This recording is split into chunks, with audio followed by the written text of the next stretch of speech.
I'm gonna drop this in the chat. It'll be our tentative speaking order.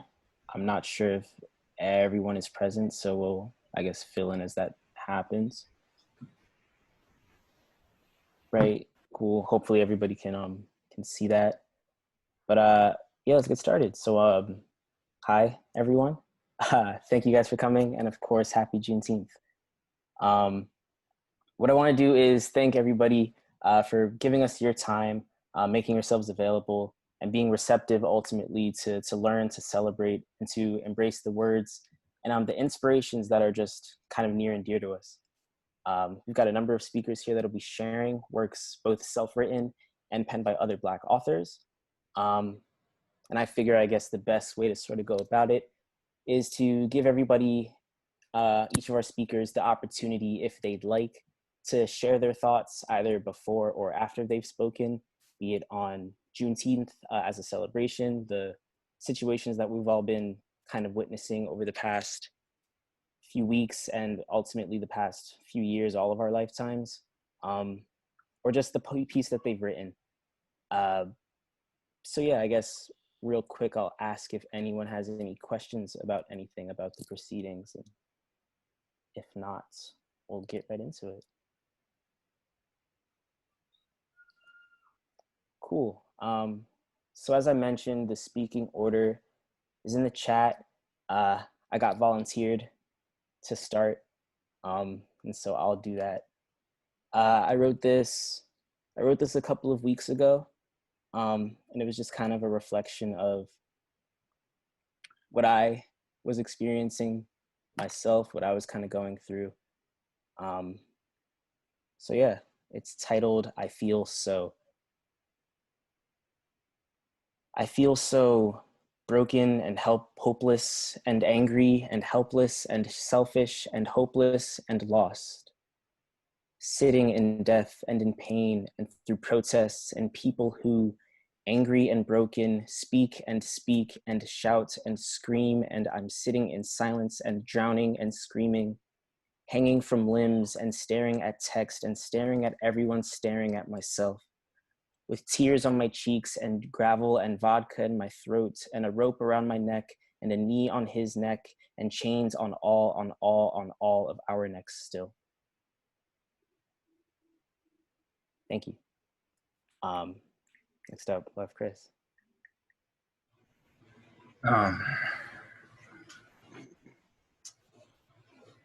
So this poem that I'd like to share is not an original work. It's by Langston Hughes, and it's significant to me because, well, the poem is written from the point of view of a mother who's speaking to her son about everything that she has gone through and had to endure in her life to be able to provide for her son. And that's significant to me because my mom is my hero. That's somebody who I've been able to look up to, who I've always been able to turn to, who makes me feel safe, who makes me feel comfortable, and who I know has sacrificed so much for me to be where I am today. Despite everything, despite the times when I was ungrateful or disrespectful, she's always been there for me. So that's why this piece is important to me. Well, son, I'll tell you. Life for me ain't been no crystal stair. It had tacks in it and splinters and boards torn up and places with no carpet on the floor, bare. But all that time, eyes have been a climbing on and reaching landings and turning corners and sometimes going in the dark where there ain't been no light. So boy, don't you turn back. Don't you sit down on those steps, 'cause you finds it's kinder hard. Don't you fall now, for eyes are still going, honey. Eyes are still climbing. And life for me ain't been no crystal stair. Thank you.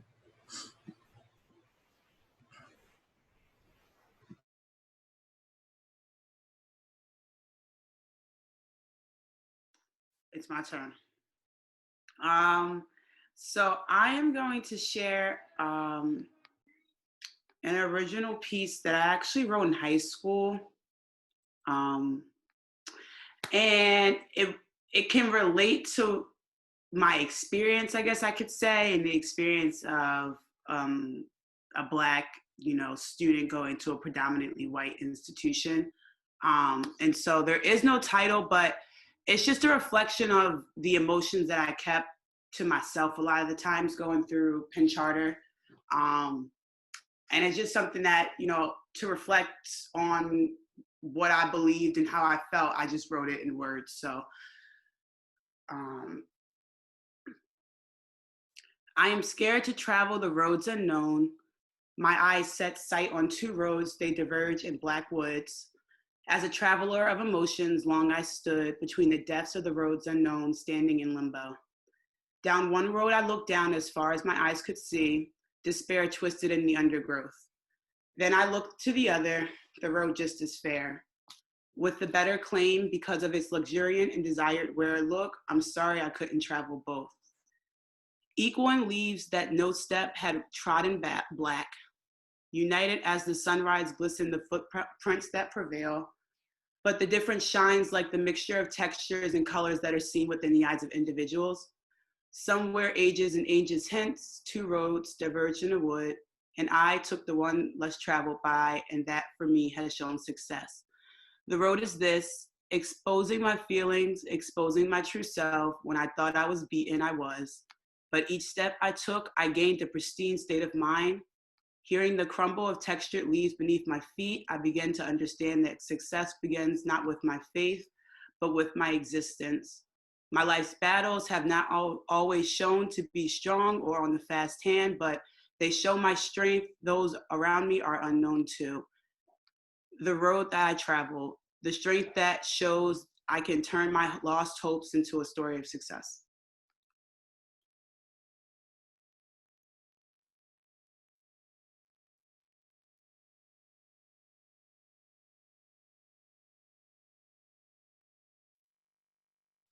Okay.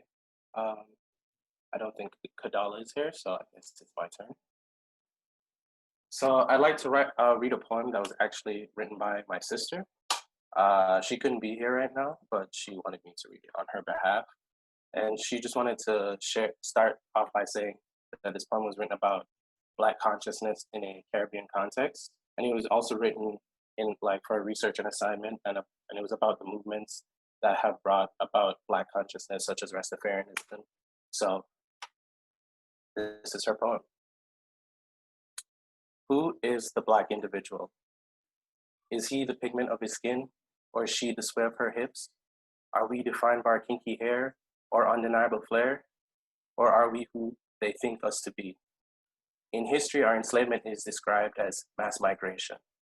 Our ancestors' identity was changed from Africans to niggers. Their identity stripped, beaten, and destroyed. Their bitter faith at the cost of an affordable sweet treat, or for a spoon of sugar in someone's morning tea. We were the lost generations of Africa.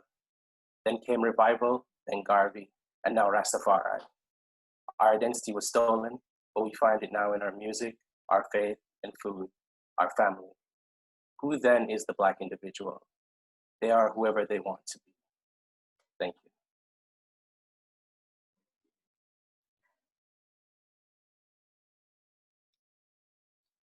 Thank you, Kyle, and everyone. I don't think Julian or Bree are here. No, are they? Not at this time. So I guess what we can do, is, well, what I really wanted to try and encourage, of course, is a safe space for Black voices to be heard. That's what we've been kind of trying to emphasize. So I guess in staying true to that mantra, I want to invite people to I guess speak a little bit on their experiences in terms of what they've shared, or maybe even beyond that, what they've experienced today, given that it's Juneteenth, or even in the past few weeks, given everything that's been taking place. If anyone has any any thoughts that they want to voice, I want to encourage this as a platform to do so. So if I'd anyone wants to, like to speak. yeah, for sure, please. Good. This is honestly like the first time that I've participated in an open dialogue like this, apart from like a group chat or maybe just like a live on Instagram. But my experience is very similar, but also very different. I think just because of the path that I took after high school. So I went to Penn Charter my entire life. I've known Chris since I was literally 4 years old.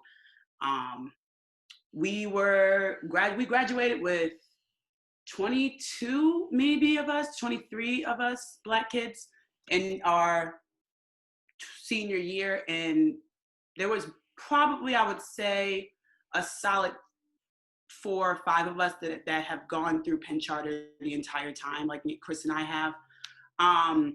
And so I'm not gonna lie, I was pretty known in high school. I was always invited to places. I was always included in things, which was a lot different than a lot of my Black peers, I would say. There was a lot of people who experienced a lot more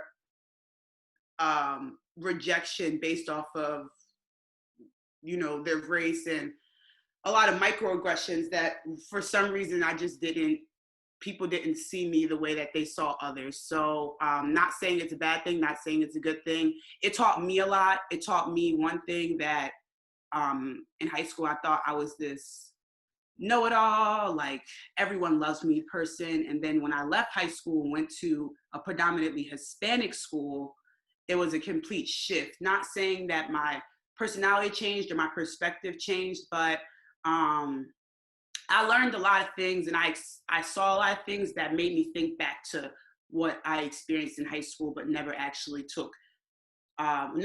recognized or, held anybody accountable for, because there were a lot of instances where my friends needed help. I myself went through things, or I saw, a random younger Black girl going through a struggle that I might have been in 2 years ago, that it just never registered in my mind because I was in that setting my entire life, that it was a microaggression or it was, something that I should be speaking up on. Now, after going to a school with predominantly Spanish people and living in a predominantly Spanish environment, I'm a lot more aware of microaggressions, not only towards our community, but also towards the communities like the Hispanic community or the Asian community.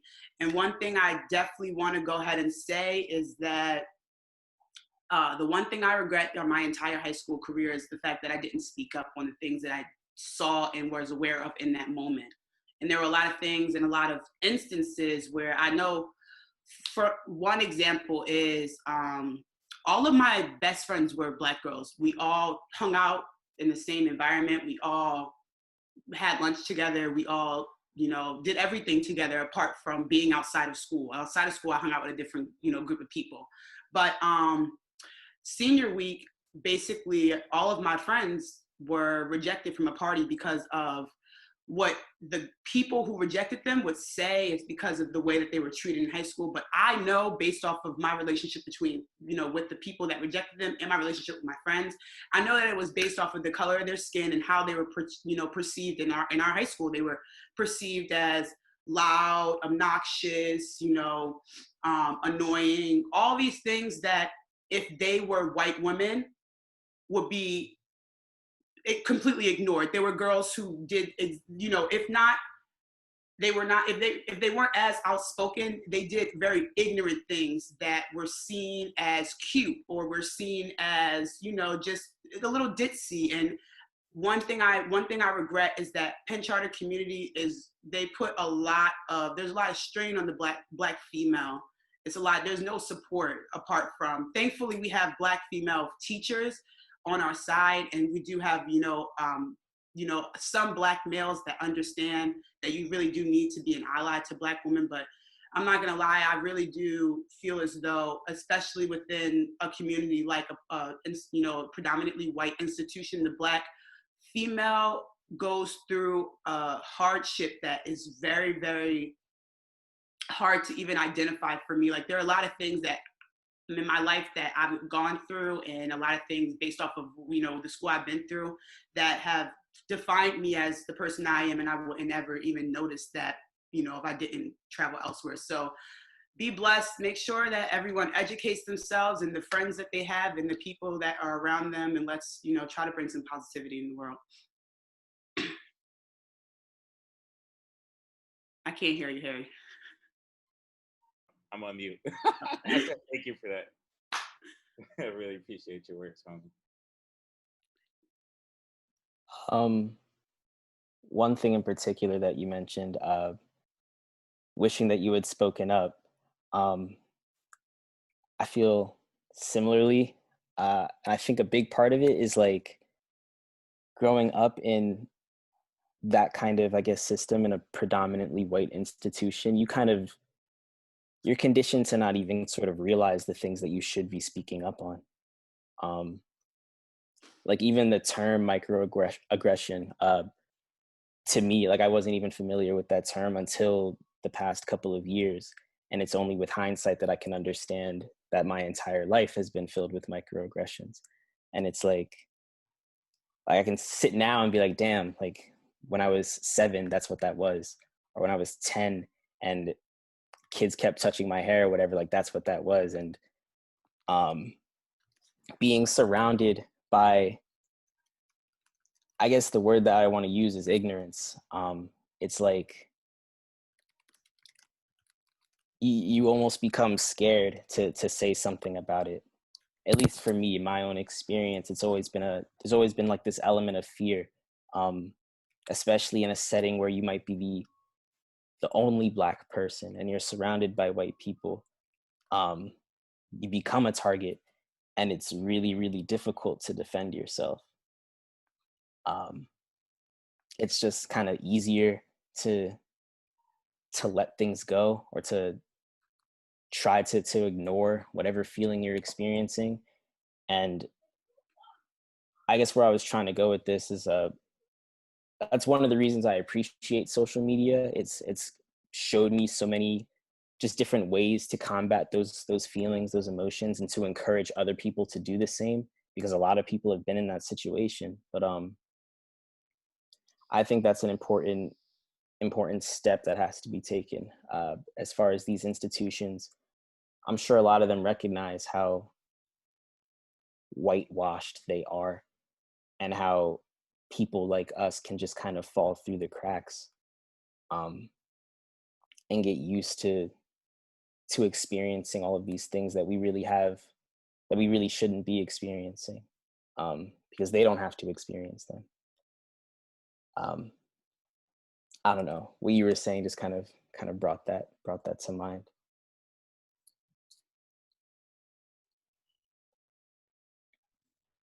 Okay, I wanted to jump in and say something. Can you guys hear me? Mm-hmm.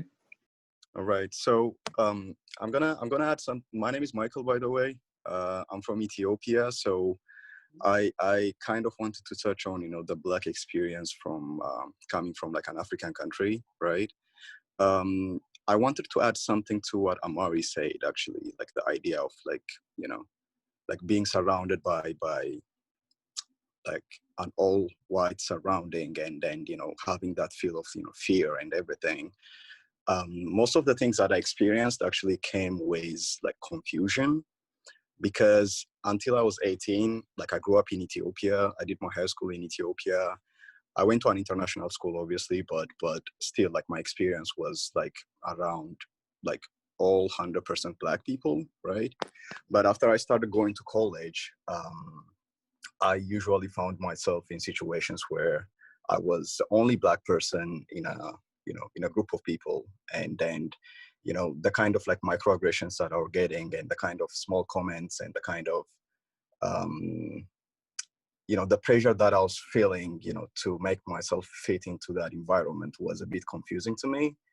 And that's actually, you know, quite an interesting experience that most Africans go through, especially like while trying to make themselves immersed in a community that is not like 100% Black, right? So I just wanted to touch on that idea that you know, the pressure and the confusion that comes as you get outside of your bubble and as you try to, mingle with people of other color and people of, other nationalities and other racial backgrounds.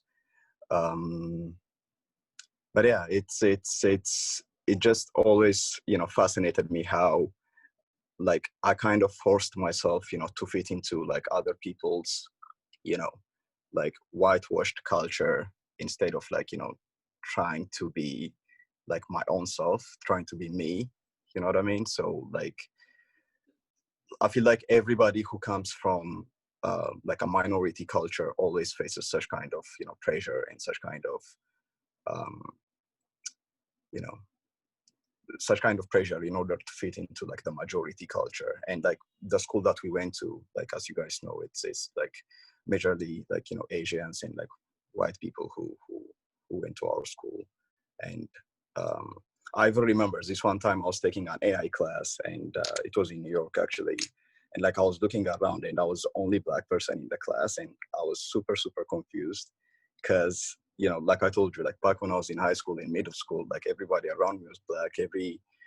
Everything I did, every experience I had was around black people. But like when I transitioned into this college life, like I found myself in a minority experience, and that was like a bit confusing.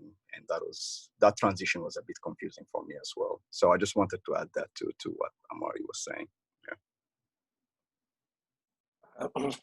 Yeah, to build on what Michael was saying, yeah, so I go to the same school that Michael went to, and I grew up in Jamaica, which is predominantly black, and I can attest to that feeling of needing to kind of conform, because I found myself like not doing things that I would typically enjoy, not exhibiting certain behaviors because I was afraid of the way that people would like look at me, because I've seen their attitudes towards like other people. I was just terrified of like just being like, oh, the stereotypical black guy, oh, blah blah blah, and so I wasn't really doing a lot of things that I enjoyed, and it just really made me unhappy.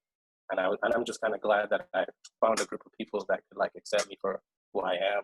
Like, um, I can just be honest and open, and I really appreciate that because for a really long time I didn't have that.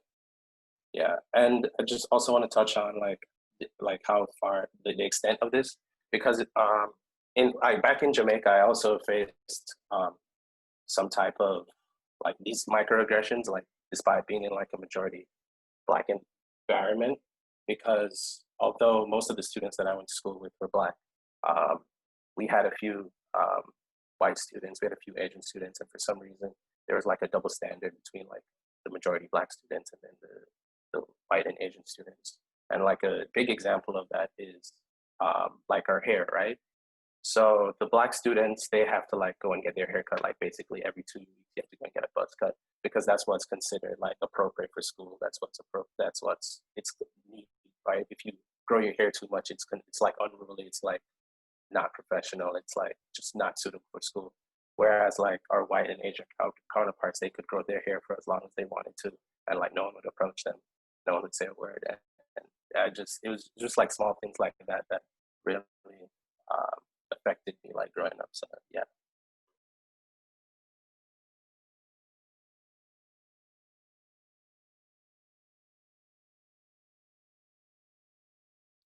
I think just building off that, Kyle, and just I think touching on like a lot of things I've heard so far is like you know that sensation of fear, being in situations where you feel pressured by the predominantly white environment you're in, or the microaggressions and unfair and biased standards that come across. And I always, in these times, like especially during the past couple of weeks, the past couple of months, just think about myself and hearing myself in other people and the emotions that conjure up in me when I hear other people and I hear myself in other people, living through those experiences, and then me thinking about, my own experiences in high school and middle school and things like that, and trying to figure out what's the best way to like deal with this pain and deal with this,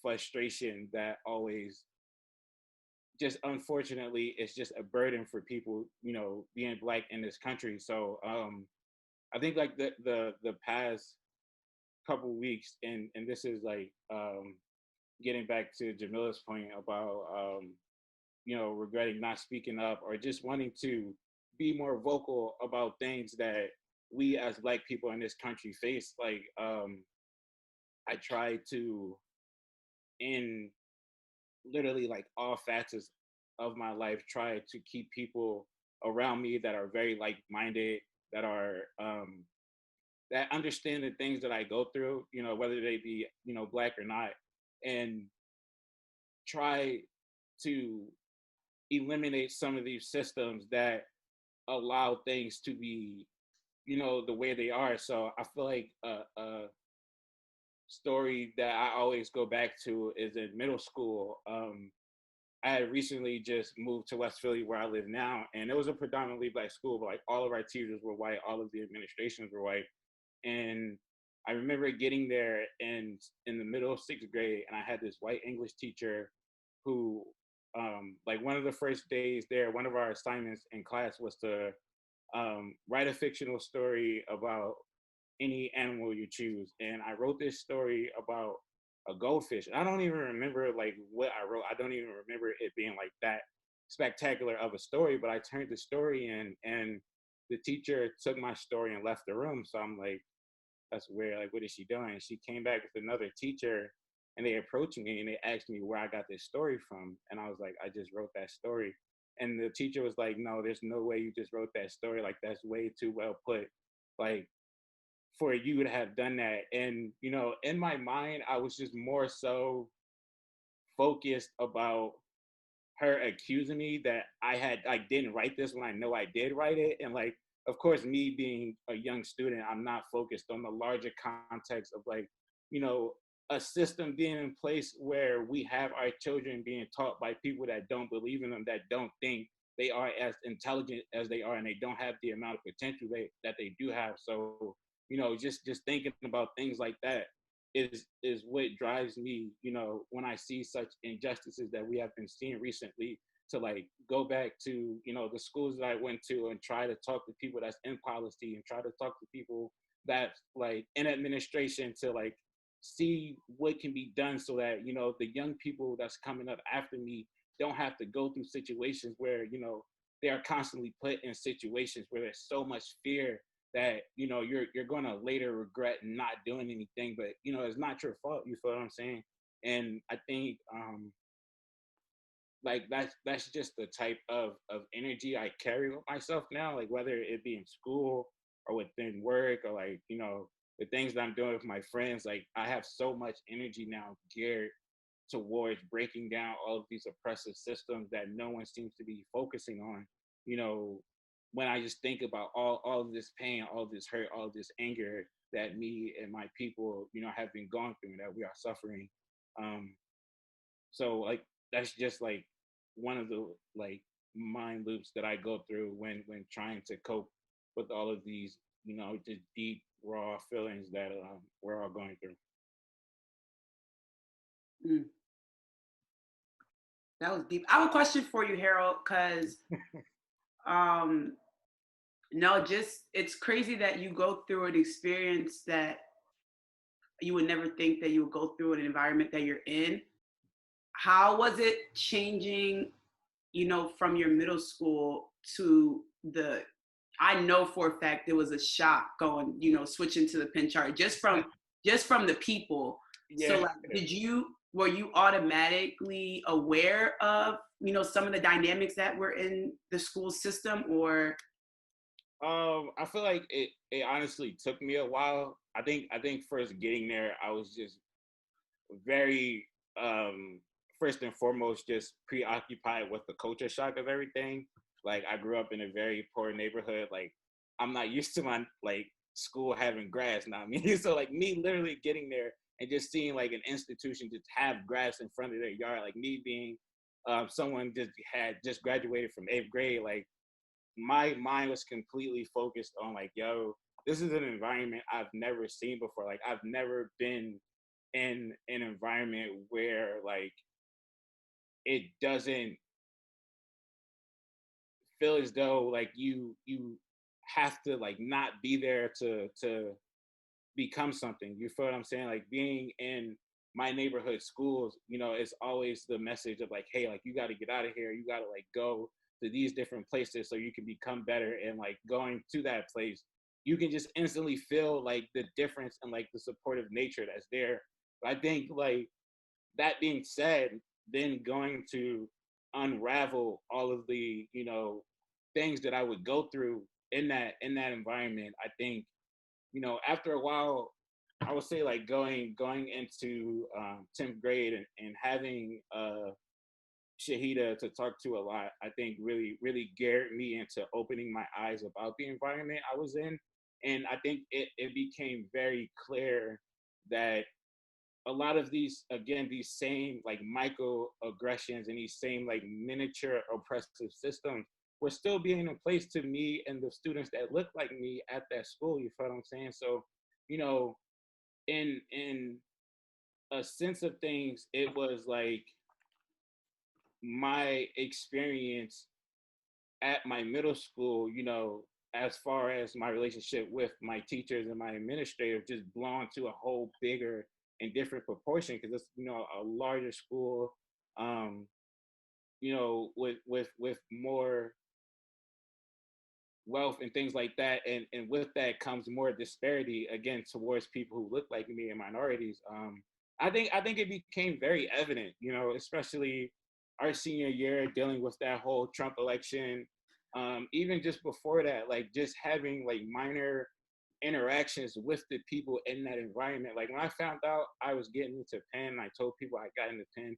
I literally can't count the amount of white people there, whether I have been students, you know, or teachers, who was genuinely like shocked that I had gotten to Wharton. Like they couldn't fathom that like somehow like I was smart enough. Like I literally, I'm not gonna say the kid's name, but someone we went to school with came up to me and was like, "Hey, I heard you got into Penn," and I was like, "Yeah," and he was like, "I didn't know you were that smart," and I was like, Which is crazy because you were like the face of a lot of the things that our grade did. You feel what I'm saying? So like, you know, after a while, I think it again just became me being in a place where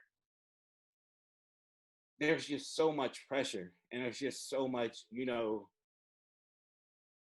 intense emotions, fear, anger, pain, you know, all of the above, not feeling supported, not just for myself, you know, just for everyone, seeing like the community of Black girls there like struggling to be heard, you know, on the premise of like being somewhere that's like contingent on supporting you, like us being there as students, like you have to support us. Like this isn't like something that's like negotiable. You feel what I'm saying? So to just like witness that need be just so blatantly disregarded in so many different aspects, I feel like it just didn't take long for me to mirror that back up to my experiences back in middle school, you know, with those white teachers and those white administrators. And again, just like start to really build in my mind how expansive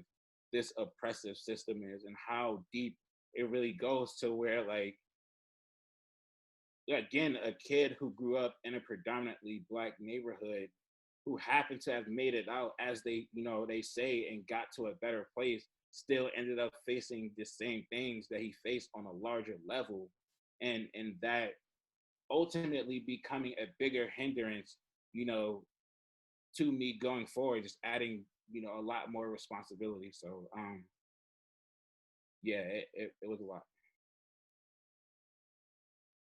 I think Penn Charter needs to do a better job at educating their students about the, you know, we're in a little bubble, and we're in a little bubble in East Philadelphia, and there's an entire community outside that bubble.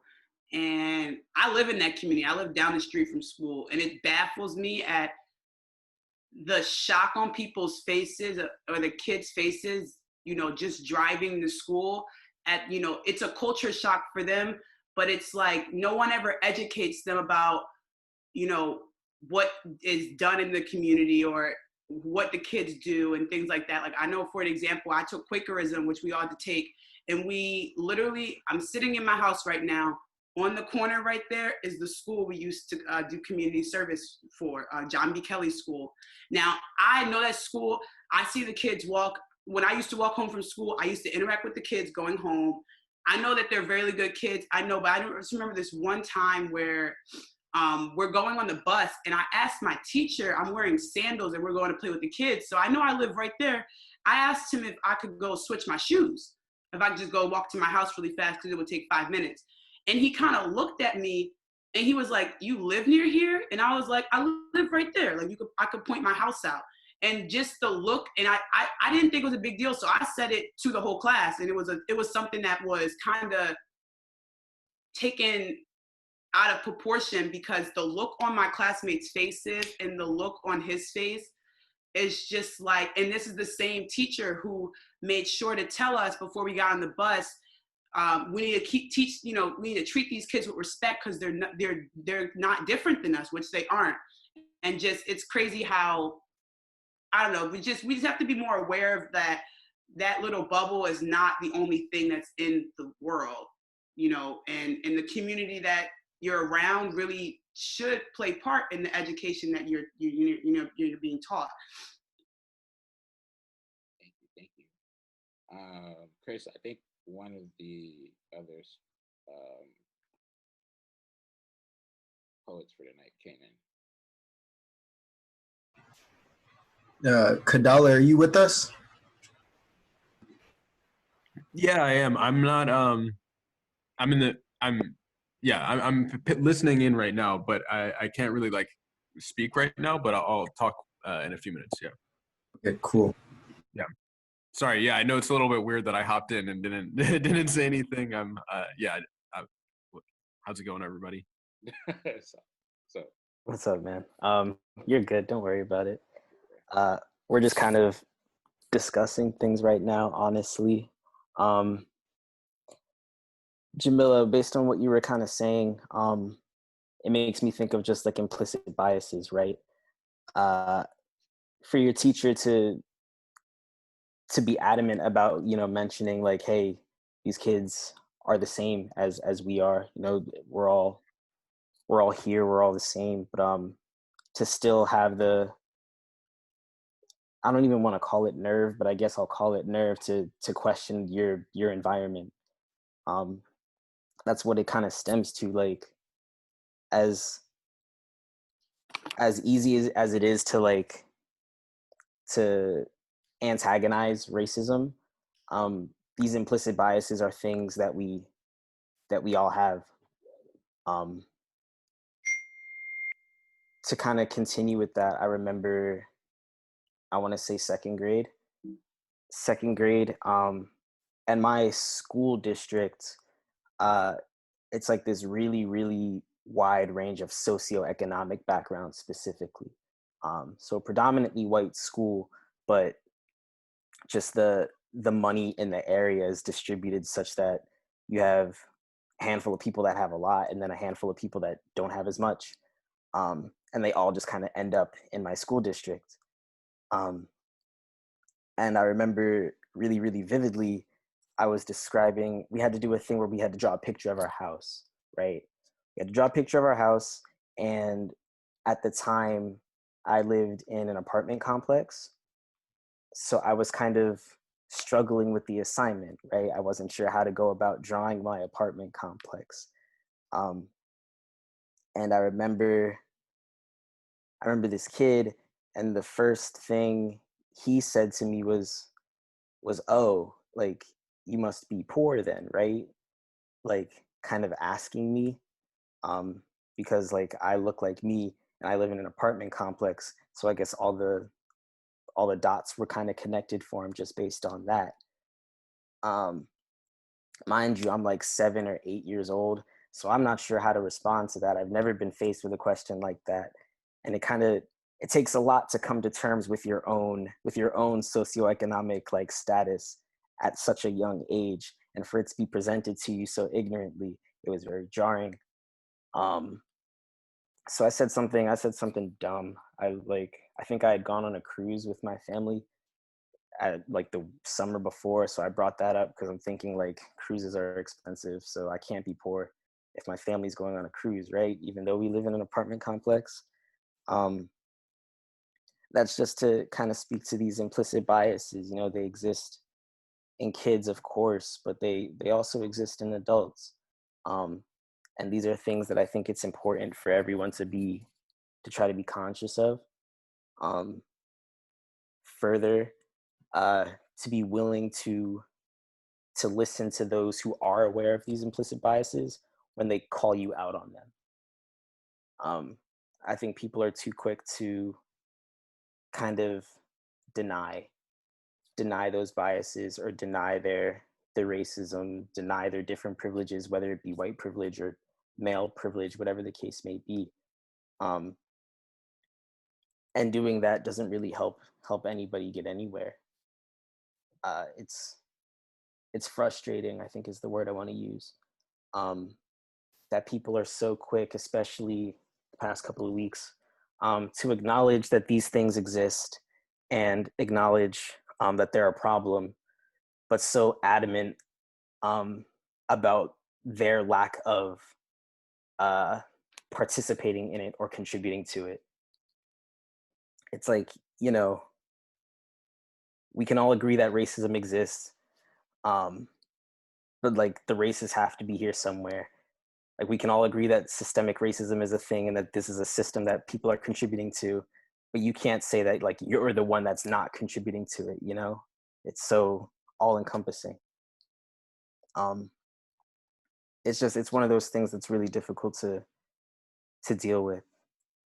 Uh, clearly, we've all faced it from really early on. Uh, one last thing I want to mention: I'm not sure who it came from, but it made me think of one thing that I feel confident we've all heard at some point, which is the fact that like we, because of the color of our skin, have to work however many times harder than the people that we're next to. Um, I wear that on my back. I think that that's a fact, but I think the reality is that that shouldn't be the case. That just because we look the way we do, um, and people's expectations of us are what they are, that we have to put forth so much more just to reach the same level as another person. That was my 2 cents on that. Definitely resonate with a lot of the things you said, Amari. Um, One thing that I've been doing a lot over the past couple weeks, whether it be like at work or in like Zoom meetings with my manager or whatever, is in the comments, we just give like a minute and a half to people for people to just drop, you know, one or two words to just express how they've been feeling over the past couple of weeks, um, just so we can gauge each other like feelings and mental states of being without everyone having to speak up, or just being like a more concise way to share our feelings and our thoughts with one another. So I think that would be a good thing to do right now. Um, for you know, everyone just feel free to just drop, you know, a word, two words, brief little sentence, just about how you've been feeling the past couple weeks, the past couple days, um, even today, you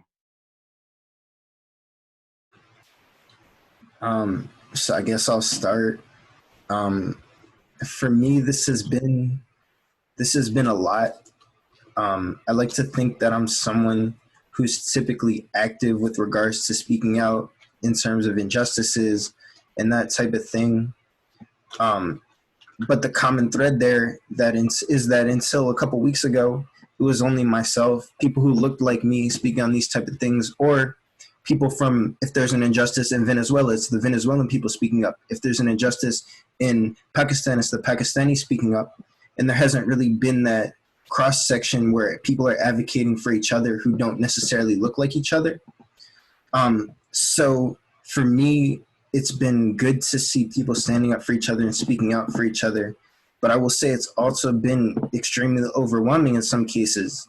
For example, it's one thing when you're sharing the mistreatment of a man by the police.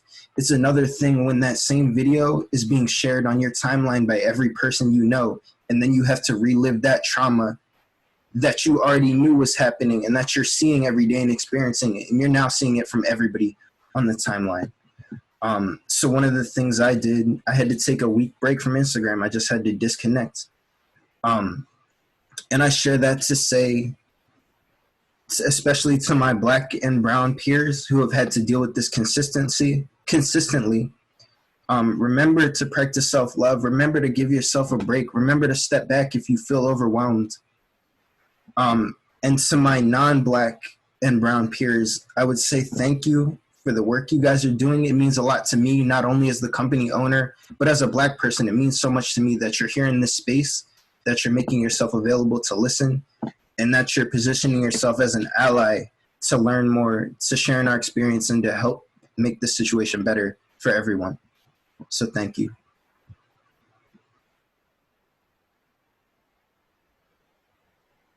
Jelani was very touched by those words, Chris.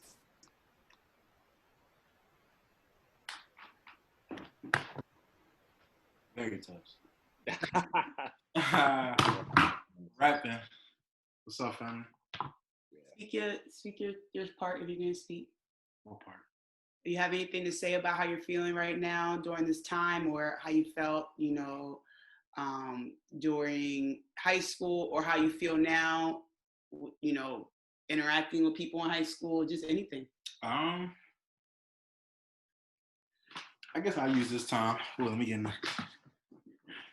I will honestly use this time to say, not really to communicate with the people that I went to high school with, to be honest with you, but I will use this time to say that moving forward, that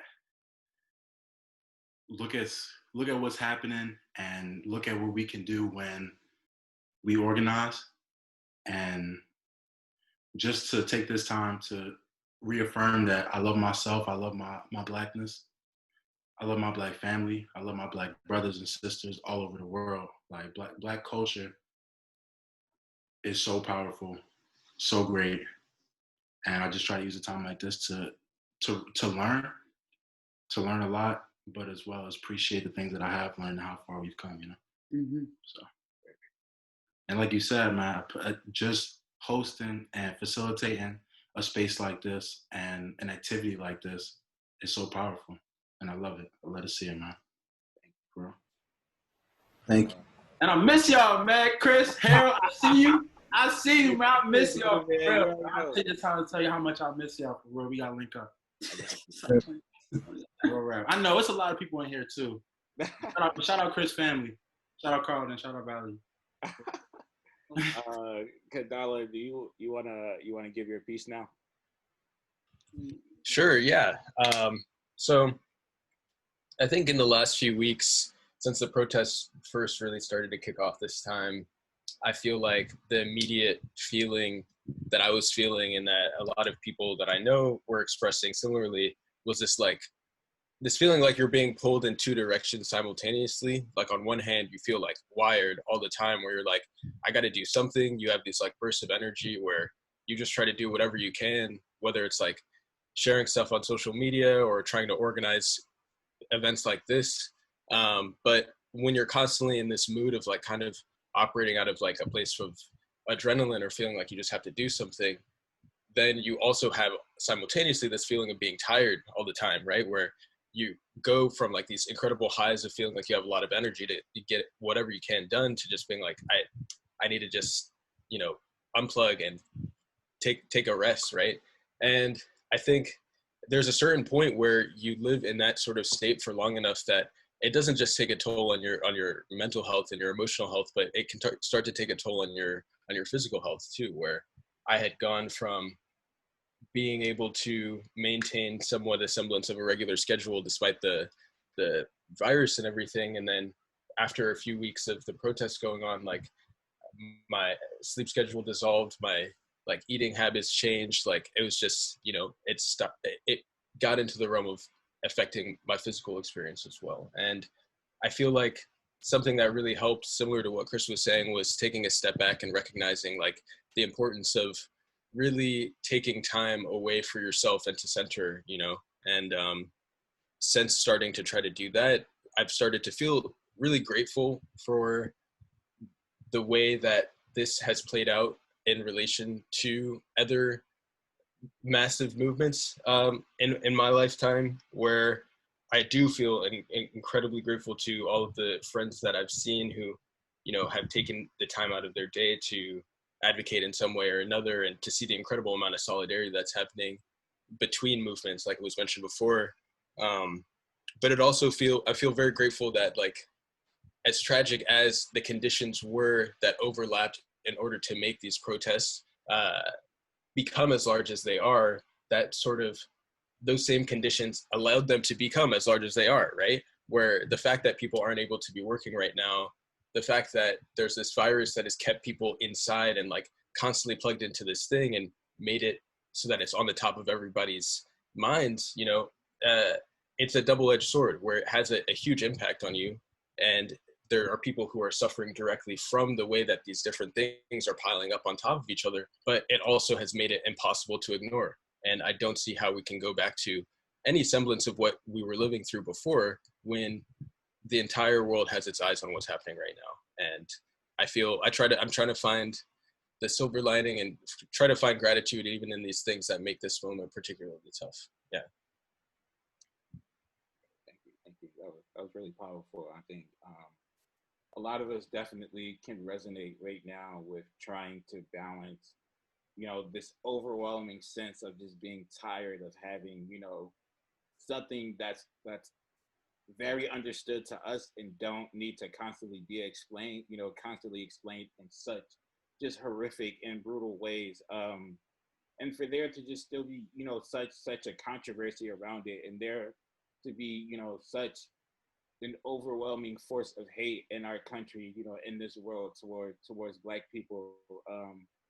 You know, I definitely feel trying to keep myself okay and keep myself in good health so I can, you know, be a resource to others, so I can support others, and also feeling as though, like, you know, like this is something we need to do, and this is something we need to do now, and it has to be like an everyday type of thing to like keep it on the focus of people's minds, because that's the only way it seems to move. So I really appreciate those words from you. Yeah, with that being said, I don't think Bree is going to show up. I know we've been on for an hour, so I would like to just thank everyone for coming out. Thank you for your words. Thank you for your truth. Thank you for your presence. You know, being here is such a huge support to everyone here in Lethal Mob, and everyone that you know, supports what we're trying to do as a Black owned business. So again, I really just I can't even just express how much gratitude I have, you know, for you guys showing up, you know, for me and for everyone on this call. So thank you so much. And yeah, I think we can wrap it there.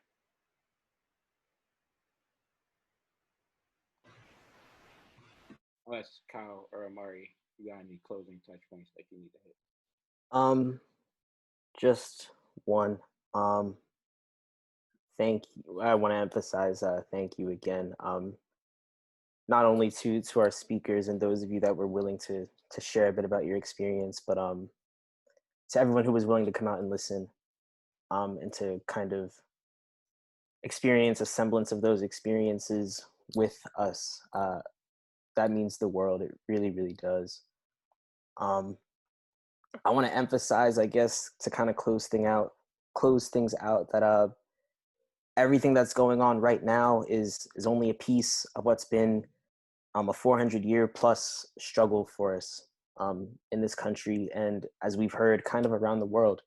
And while we've taken steps in the right direction over the past few weeks, tonight even, the work is far from finished. So continuing to engage in these kinds of discussions, in these kinds of formats or other kinds of formats, just listening to and embracing different people's experiences and validating the experiences of all Black lives.